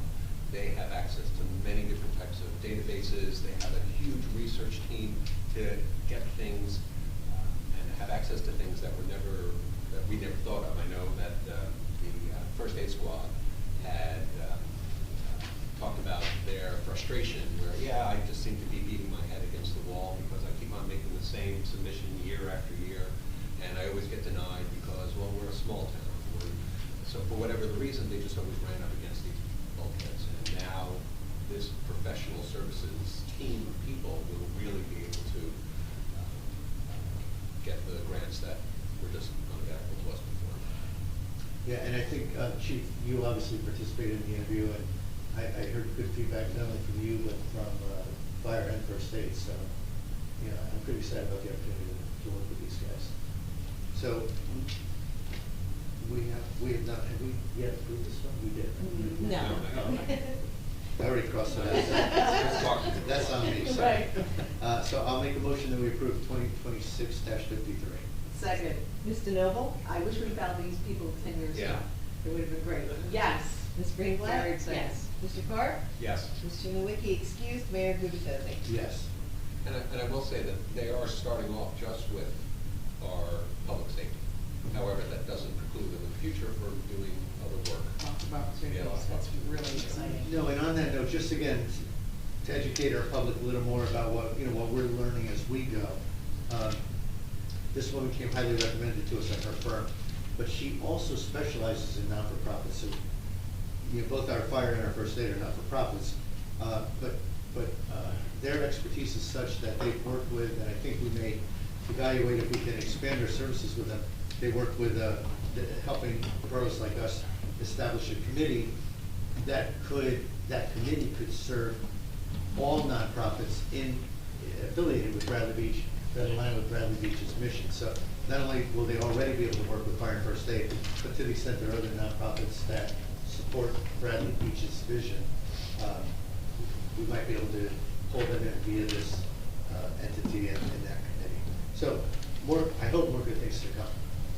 Anyway, let us move to item 12 on the agenda, announcements. There are none. That's not the list. Oh, I'm sorry. There is a bill list, 2026-54 for January 20, 2026. Oh. The owl. Yeah, That is I am plugged in by accident, so. Okay, they'll be chirping along. The owl is hooting at us, so. He's hooting at you. I'm sorry, I almost skipped the bill list. Any comments or questions on the bill All list? my questions were answered, thank you. Yeah, can I just say that behind the scenes, this is like really my first time of going through this, and what the public doesn't see is the amount of paddling that's going on beneath the surface. That, you know, any comments or questions, and we kind of sit up here and we're like, no, we're all good. And I always felt that it's like, doesn't anybody have anything to say, or don't they have any comments? But that happens all throughout the weeks leading up to the meeting, as we're reviewing all of the documentation that Erica is curating and sending to us and getting to all the revisions. So there's so much work that goes on, and it's also difficult to discuss because we can't discuss it all together because we'll have a quorum. So I have to congratulate you on just having to deal with the same questions from us individually, and that's incredibly time-consuming. It is very patient. Yes. The time and the patience. We appreciate that, yes. Well, it's really great that you guys are asking all these questions, because it just shows how much you're into serving our residents and understanding what it is you're voting on. So thank you for the questions. I also, while we're talking about bill list, I want to call out Kathy Lippett, one of our critical employees who worked diligently and kind of urgently at the end of last week to get this pulled together in time for us tonight. So she was working from home to make sure we had that done in time. So anyway, all that said, I will now make a motion to approve 2026-54. Second. Mr. Noble? Thank you, Kathy, and yes. Ms. Greenblatt? Yes. Mr. Carr? Yes. Mr. Nowicki excused, Mayor Gubitosi? Yes. Item 12 on the agenda, announcements. There are none. Item 13A, administrator report. There is no administrator tonight. He is at the governor's ball, lobbying for grant funding for the borough. 13B is mayor and council reports. Can I start with council president? Oh, absolutely, that sounds great. Just want to pull this up real quick. So I'm going to start with The Board of Ed had their reorg meeting, and congratulations to Dr. Franks. She's now again the president. And they have a new vice president, Noelle Weinberg. Congratulations to her. And thank you, Bridget Devane, for your service as the previous vice president of the Board of Ed. They have a meeting tonight, so I will be reporting on that at the next meeting. Shade Tree, they had a meeting on the 7th of January, and they have a new chairperson, and that also is Noelle Weinberg. And I also work with Noelle Weinberg at the food pantry, and she's on the board, and she's the lead of the food pantry. And it's people like this that really make a difference. I mean, we have so many wonderful volunteers in Bradley Beach, and someone like this is, they always say, if you want something done, ask a busy person. And this is a busy person, and she does get it done. So thank you to Noelle, she's now the chairperson, and thank you to Larry Bagwell for all your years of service for the Bradley Shade Tree Commission. And there, as we said earlier, there's a new member, Michael Heidelberg. That might sound familiar because he's the principal and superintendent of the Bradley Beach Elementary School, so we welcome him. And I have it circulating in the audience. They did a 2025 recap, and it's just a few interesting facts. 34 trees were removed throughout the borough, but 52 trees will be planted to replace them. 6 Honor Me applications, 35 wishing tree applications. They received a grant for $40,000. So this year, in 2026, we'll look at over 80 trees being planted. They continue to expand the pollinator point, which is on 2nd Avenue. So a lot of wonderful things. And of course, we were named for the 15th year in a row, Tree City USA. So again, these are wonderful volunteers doing great work for our borough and maintaining and expanding our tree canopy. And in addition to that, what do I have next? Oh, tourism. All right, February is a big month. The borough of Bradley Beach is set to transform into a vibrant cultural hub as the 2nd annual Winter Jazz Festival returns this February. Spanning 5 days, the festival celebrates world-class artistry, community spirit, and the rich heritage of jazz. From February 3rd to February 7th, 2026, over 45 professional musicians will perform across multiple venues, ranging from intimate local establishments to the festival's main stage, which is Bradley Beach Elementary School. The weekend concludes with a marquee performance by NEA Jazz master and renowned trombonist, Delfeo Marsalis. Fun fact, I play trombone. But I'm not in the festival, nor would they want me. Okay, the Bradley Beach Winter Jazz Festival is rooted in a commitment to uplift artists, inspire audiences, and strengthen community bonds. Its mission is to support arts and culture, celebrate Black History Month, and provide a vital platform for both legendary icons and emerging local talent, all while driving engagement with local businesses. All weekday Prelude events, February 3rd to 5th, offer free admission and no cover charge. They'll be at UVA, they'll be at the Elbow Room, and they'll also be at Darcy's. All access passes for the weekend events at the Bradley Beach Elementary School are February 6th and 7th are available for $25. For the full schedule of events and to purchase tickets, please visit the Borough of Bradley Beach website, bradleybeachnj.gov/tourism department. So we all can look forward to that. And again, this is Amy Baker. She's the chairman or the chairperson of the tourism, and she does an amazing job. And this is the 2nd year, and they have over, if I remember, $5,000 in sponsorships, and they also have $3,000 in ticket sales already. So the tickets are going fast. So if you're considering it, I would say go ahead and get a ticket. And that concludes my report. Thank you, Mayor. Thank you, Councilwoman Greenblatt. Okay, so the Arts Council met Monday, January 12th. I really have nothing to report at the moment from the Arts Council, but we anticipate that the CoStar will have an article on the new Arts Council that will be a feature in this week's edition. No new date has yet been set for the next meeting, but that should be forthcoming. The Fletcher Lake Commission met January 15th. It was the first meeting of the year. It was a reorganization meeting, and the commission voted on its leadership with Anthony DeMeo once again as its chairperson. Bradley Beach is authorizing the payment for goose remediation, which we just approved for 2026, and it will act as the agent for the Lake Commission with Neptune Township. Commission member Bill Grafton will be reaching out to the area towns who run aerator lights to ascertain effects on the lake's biosphere, as well as CLONET, which runs water sample testing for Fletcher Lake. The one set of lights approved by council were installed at the end of this past summer season, so they may need a longer-term seasonal analysis. The next commission meeting is scheduled for February 12th, 6 p.m. in this council chamber. And I have a recreation committee report, which is somewhat lengthy because now with our shared service with Neptune City, recreation offers really a lot of programs for the community. So the recreation committee met Monday, January 12th. The senior club's next meeting is Wednesday, January 28th, noon to 3 at the banquet hall this month. Usually at the Biazzi Center, but I believe that the upcoming meeting is at the banquet hall. And also, please be advised that I think there's been an error in the calendar. So the senior club regularly meets on the fourth Wednesday of each month. Mahjong Open Play runs every Friday from 1 to 3 at the Biazzi Center. Senior Game Time Tuesdays runs the first and third Tuesday of each month. Bring your own game and join friends at the Biazzi Center. And the following recurring events all take place at the Neptune City Community Center, and they're part of our shared service agreement. So some of these are new opportunities for Bradley Beach residents.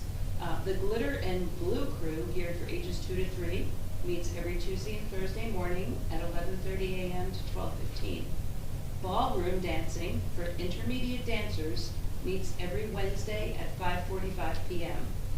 There is a fee of $12 per person at the door for each session. Open Indoor Pickleball runs Saturdays at 10 a.m. Senior Strength Training runs every Monday morning, 10 a.m. to 10:45 a.m.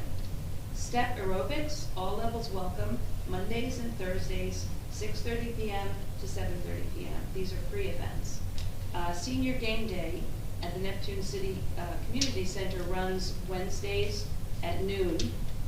And quilting, for those who already know how to quilt and would like to continue a project with other quilters in a larger space, they meet on Mondays at 5 p.m. And then finally, at the Neptune City Community Center, table tennis, or ping pong, is offered every Wednesday evening, 5 to 8 p.m., and it's an open play situation.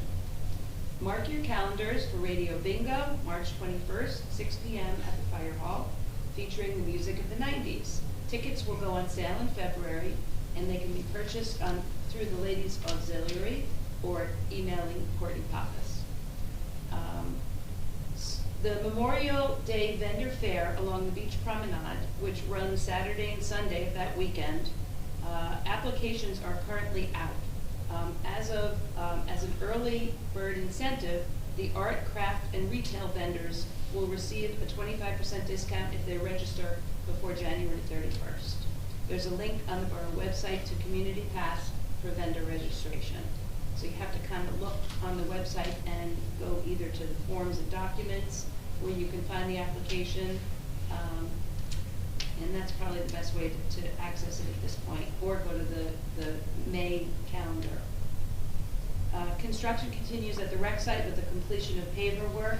The playground and all new surfaces are complete with court striping planned for the end of winter. There's still limited public access to the facility. A grand reopening will take place in early spring.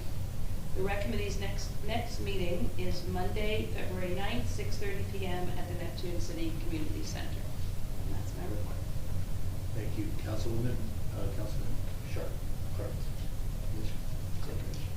Councilman Sharp. Now, if I go on too long, it's because I'm doing the polls as well. That's so. right. Oh, okay. That's right. And also, this is really my first opportunity to meet all of the people from all the various committees that I met with. So previous week, I met with Pam Valentine, who's our Director of Community Development, and Allison Farrell, the Department's Administrative Assistant. And for those of you who don't know this department, I always call it the construction office. Community development comprises zoning, construction, code enforcement, as well as the office of the fire marshal. This office handles the review of applications for the issuance of zoning, constructions, dumpsters, storage pods, street openings, and sidewalk permits. They also issue certificates of continued occupancy and perform all the inspections. They also have staff members that investigate reports of code violations and other issues within the borough. We recently hired a full-time code enforcement officer. This had previously been a part-time position, and the department has experienced a tremendous improvement in turnaround times for the inspections, as well as the ability to monitor the town for compliance. For the Environmental Commission, I met with them last week, and their new chairperson, our esteemed John Weber. Their first order of business was to begin to plan how to make the various Bradley Beach events during 2026 greener. Last year, they were able to arrange less waste at the events. They were actually composting pumpkins from a pumpkin chunking event, as well as they contributed to installing water filling stations at the firehouse, saving them a tremendous amount of money, as well as saving the environment. They'll also be beginning to work on environmental events during the year, such as knotweed pulling and participating in Clean Ocean action events. And they meet the first Monday of each month. For the First Aid Department, for the operational period ending January 20th, 2026, the squad reported to 24 day calls and 21 night calls for a total of 45 calls. 33 were for medical and 12 were for fire. There were no out-of-town mutual aid requests. The squad responded in support of our police department and the United States Coast Guard to a report of a 74-foot pleasure vessel taking on water northeast of the Shark River Inlet with 3 people aboard. And the squad had responded with both ambulances and our beach rescue vehicle and stood by until the Coast Guard recovered all 3 people. Congratulations are in order for their member Deanna Howe on her graduation from nursing school as a registered nurse. And lastly, the squad joined the fire department in a joint recruitment presentation and luncheon on New Year's Day, resulting in 3 new applications for membership. The squad fulfilled 100% of their assignments for this operational period. And they're always looking for volunteers. They offer free training for qualified individuals. Anyone wishing to volunteer for First Aid Squad applications can be found on the borough's websites. And they're also accepting applications for their cadet program for young people who are 16 to 18 years old who are interested in serving our community. I had the chance to meet with the fire department as their liaison, and I guess first, I don't know if you ever get too old to walk into a firehouse, and it was all I could do to ask to crawl into the trucks and wear the uniforms. It's pretty incredible. I will tell you that the dedication that the First Aid Squad and the fire department as volunteers that they have towards their responsibilities in Bradley Beach is immeasurable. But as for the stats for the month ended December 31st, 2025, the fire department responded to 5 day calls and 6 night calls for a total of 11. 6 were fire alarm activations, 2 were mutual aid assists into Asbury Park, 2 were carbon monoxide alerts, and 1 was a natural gas leak. The department also conducted trainings on confined space operations and hose operations, and the department also carried out the annual Santa Run. There were no requests for mutual aid from other fire departments, and they fulfilled 100% of their assignments for that operational period. Also happy to report that the department inducted their new firefighter into their ranks. Congratulations, Eric. And also happy to report that our department acquired a much-needed, gently used fire hose from the fire department that we got the fire truck from last year, using donated funds, and they got about $18,000 worth of hoses for $750. They also, too, are always looking for volunteers for the fire department and offer free training to qualified individuals. Anyone who wishes to volunteer may inquire through the borough's website. For our police department, a local man was arrested and charged with defiant trespassing, yet patrols were dispatched to a local business establishment for a subject causing a disturbance. This individual had been noticed against trespass by the business on an earlier date due to similar unruly and aggressive behavior and was arrested for same. Another local man was arrested and charged with hindering apprehension and several motor vehicle violations following a traffic stop. The subject provided false information as to his name and personal identifiers in an attempt to hide the fact that he has suspended driver's license due to several previous motor vehicle infractions. And I'd also like to take a moment to invite the entire community to our upcoming Borough Blood Drive, which will be held on Tuesday, February 17th. The drive will take place at the firehouse between 11:30 a.m. and 5:30 p.m. As we all know, blood supplies often run low during the winter months, and your donation can quite literally save a life right here in our area. So to keep things running smoothly and avoid long wait times, we're just asking residents to register in advance. Go to the borough's website, just look for the blood drive link on the homepage. And thank you, and we hope to see everybody giving blood on the 17th. And that's my report. Thank you. Thank you, Mr. Clark. Okay, I got, you think that was long? I've got 3 times as long from the library. I'm not going to read it. But I kept scrolling down. I'm like, okay, I'm gonna try to summarize. Number one, our library is just ridiculously, incredibly thorough. Go to their website, please, because I'm not gonna do it justice in this meeting. But go to their website. They have daily programs, they have weekly programs, they have all kinds of programs for little kids and toddlers. I'm gonna read off a couple of them quick. I'm not gonna give you anywhere near the detail I was given, but they have a puzzle exchange through the end of this month, through the end of January. If you have gently used jigsaw puzzles, please bring them to the library. They recycle them among kids and attendees. There are weekly programs where little kids can play with Legos and other games on Mondays. They do crafts for kids on Thursdays, every Monday, every Thursday. Fridays are read and play for little kids at 9:15 in the morning. The list really goes on and on. There's landscape drawing, there's chair yoga, there's all kinds of things. It's really quite fascinating. I will say this though, right now, the library has certain areas within the library closed for repairs. So if you have attempted to go there, the first floor is largely out of commission.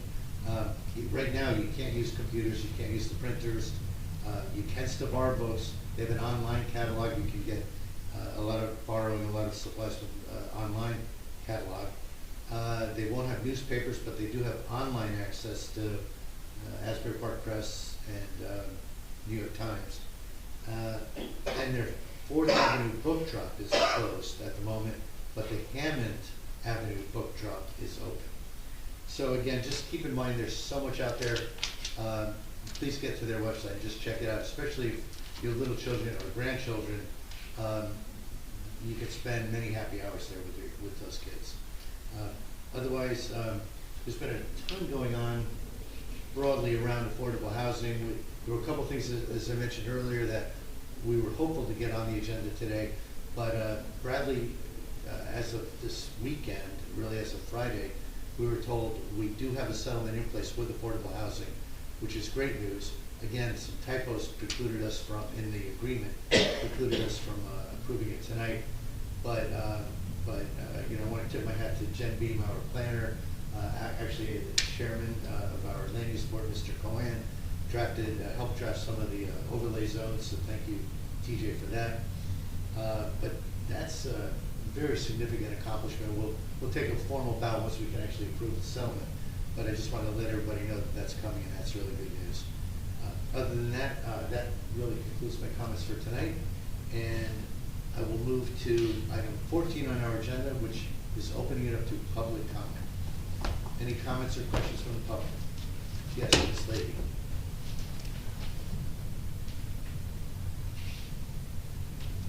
Hello, I'm Jean Leahy from 419 Park Place, and I represent the seniors of Bradley Beach. We have a senior organization which has been in existence. We're in our 33rd year. This year, though, we finally made the town calendar. We made it last year too, and this year too, and they put the wrong dates. So it is what it is. But we meet the 4th Wednesday of every month, except in the summer. I just want to clear that up. And we started with 14, and we're up to like about 35 come. Now, I hear that if you apply for a grant, and I think that you applied today for a permanent grant maker or We- producer would be a very good thing. And I wanna know if anyone knows if it was filed, because the grant for the seniors had to be filed by the 13th of January. And if it wasn't filed, it isn't worth talking about because we didn't get it. So, does anyone know if it was filed? I don't believe it was filed. I believe we approved the But it had to draft. be filed by the state. And, Well, that's the first I'm hearing. and so whatever. So that it has many questions about being that where it supposedly would be shared with Neptune City. So that makes things, you know, the thing is if we do get a grant and, the seniors that live in town should be on the committee to give their suggestions because we live here and we have done, you know, it is all thing. My last thing is, I have lived here for 26 years. I like this town very much. And I like the people, we got very amazing people. But I want you to go on the council to give the town people first. We're big on tourism, don't sell our property, give us our sewers, and, not sell them out. Just remember, we're here and we people. And we have, like in Miami, we have many investors, and they are just what they are, investors. They're not neighbors, they're just there for themselves. And so, makes a different clientele. That's it, ladies and gentlemen, thank you for listening to me. Have a happy new year, and thank you. Thank you. And Ms. Leahy, I'll look into the grant application. Okay. That's the first I've heard that you believe there was an earlier deadline. Thank you. Thank you. Other comments or questions? Yes, sir, Mr. Shutt.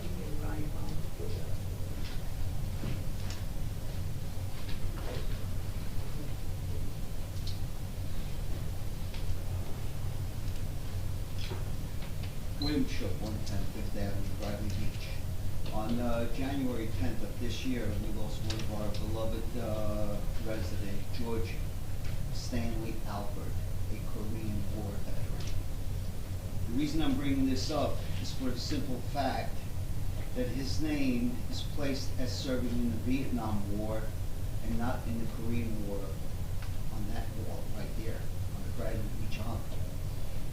This request to correct his status has been mentioned to previous administrations, not only by him and members of his family, but also by many of his friends.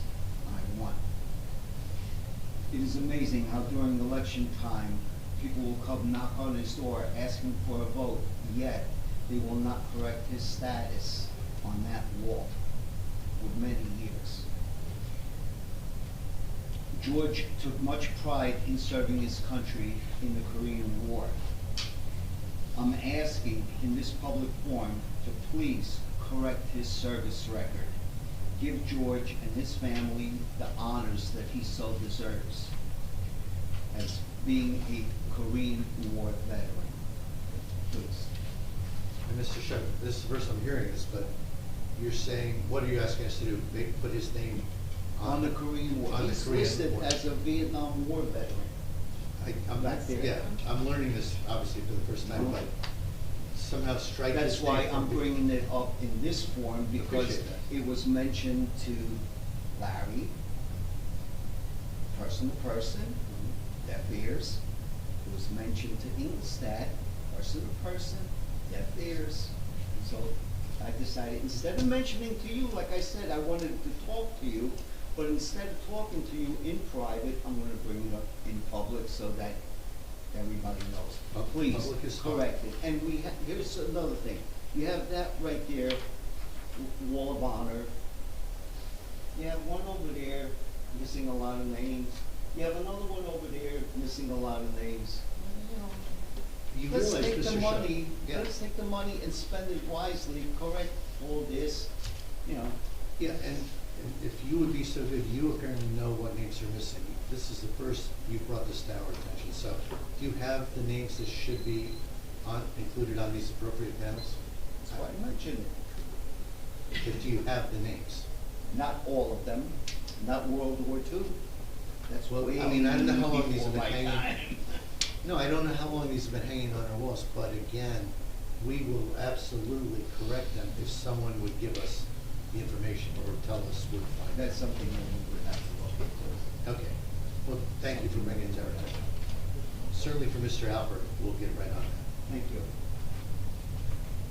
Other comments or questions from Mr. Yes, sir. Bob West, 518 Newark Avenue.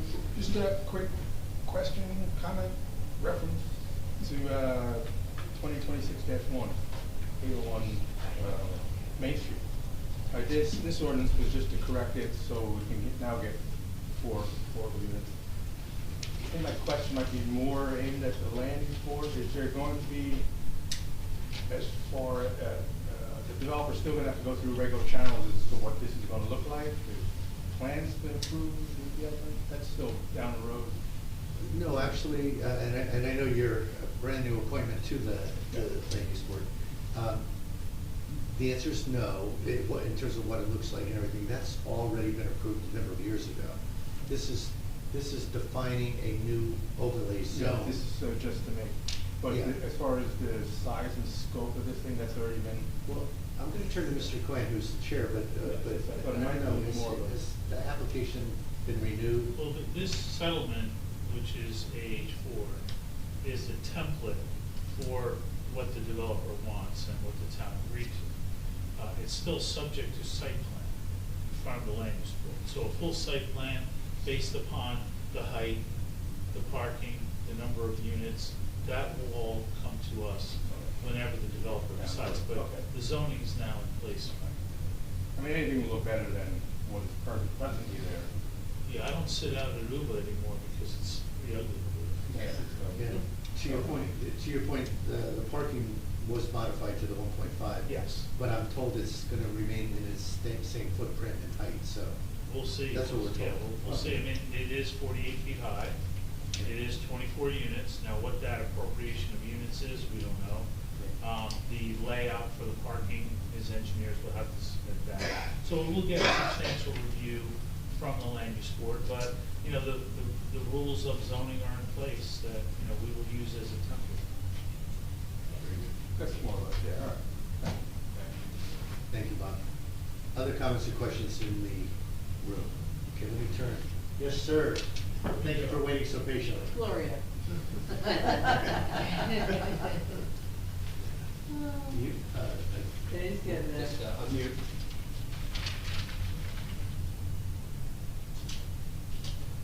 Oh, we got it. He's getting there.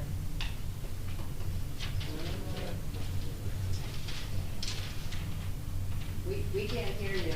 He's getting there. Yeah, you're Okay, still muted. You're still muted, Gloria. Yeah, we can't hear you, no. It can't hear us? No, you have to unmute. Can you unmute? He said he's trying. Oh, he's trying. Oh, okay. Are you reading lips, TJ? Okay. Oh, he needs permission to unmute? Yeah. Who's got permission? Michelle? Michelle, can you unmute him, please? All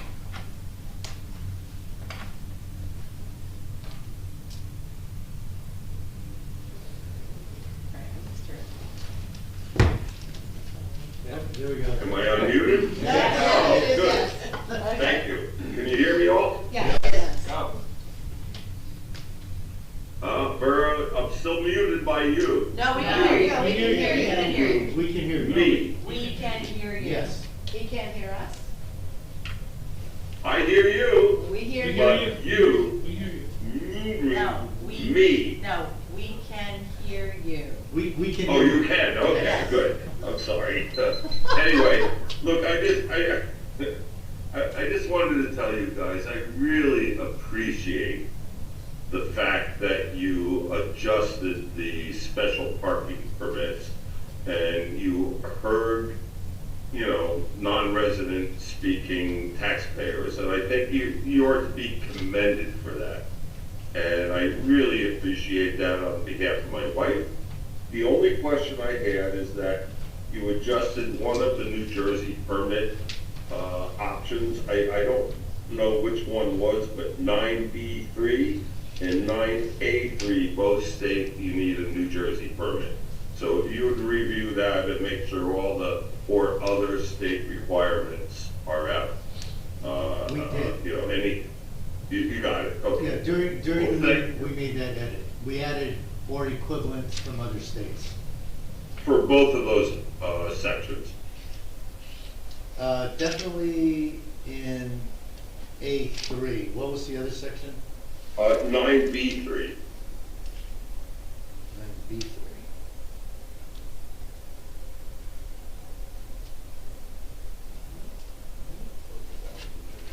Don't have that. What am I missing? 9-B3. I'll pull it back up again. Good.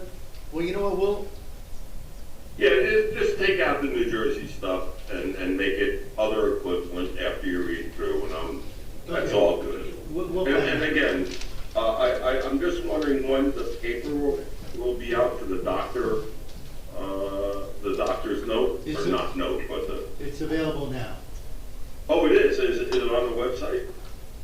No, but I don't know if it's posted yet, but it is available. If you could contact Borough Hall, during. Okay, good. Michelle Good. Wiley. And then the original application still applies, correct? What do you mean, the original? We submitted an original application, For this year, for 2026? yes. Yes. Some have not yet submitted and others have. If you've already submitted it, we can begin the processing once you complete the attestation form. Okay, great. And I really, again, want to thank you all for considering this, and I think your compromise is fantastic, and both my wife and I really appreciate it. Well, we appreciate the feedback you gave us. It's not often we go as far as introducing an ordinance and then, removing it, but your feedback was very, very powerful, and we appreciate it, so thank you. Okay, guys, have a great night. Thank you. Thank you. Okay, take care. Say hi to Gloria. I will. All right. Are there any other comments or questions? I don't see any. Okay, I will make a motion, we'll close public comment, and I will make a motion to adjourn. Second. All in favor? Aye. Aye. Thank you. Adjourn. Just this, too. Eric, step there. Things that happen for you, too. Okay, I'm always walking away from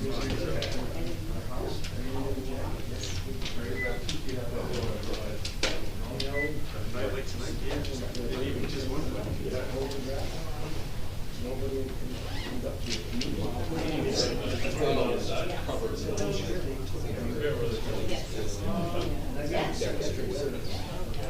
But they have it more